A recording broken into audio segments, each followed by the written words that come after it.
question is that he says that NATO is dead now because of American and Turkish unilateralism and because Turkey and Trump are not playing the game. But by definition, any kind of permanent alliance is always going to be victim to the same danger.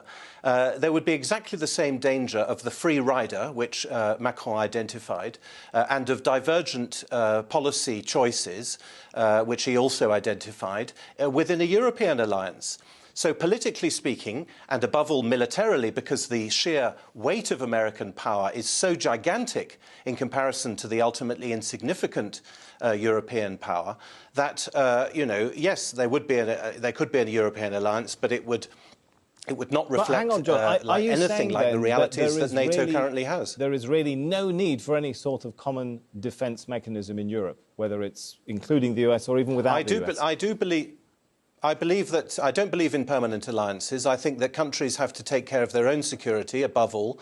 Of course, they can engage in temporary arrangements, but I think the danger of permanent alliances, the dangers are those ones that Macron has identified. And because NATO as an institution has been looking for a role ever since the disappearance of the Soviet threat, it has not, and this is where I disagree with Ambassador Vershbow, it has not been a factor of security. It has been a factor of insecurity. Its actions in the Balkans have created insecurity. Its attack on Libya in 2011 created insecurity. It unleashed a wave of migration across the Mediterranean because of the anarchy that was unleashed in Libya.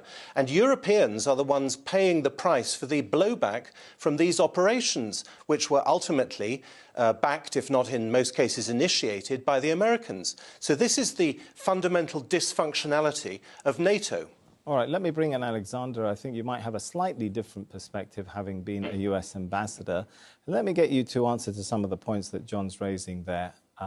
Basically, NATO represents a hegemony of US interests over Europe, and that Europe really could do without that. Well, I disagree with about 99% of what John has said. Yes, the U.S. is the strongest member of NATO, and that's actually an unstable factor. The U.S. is providing a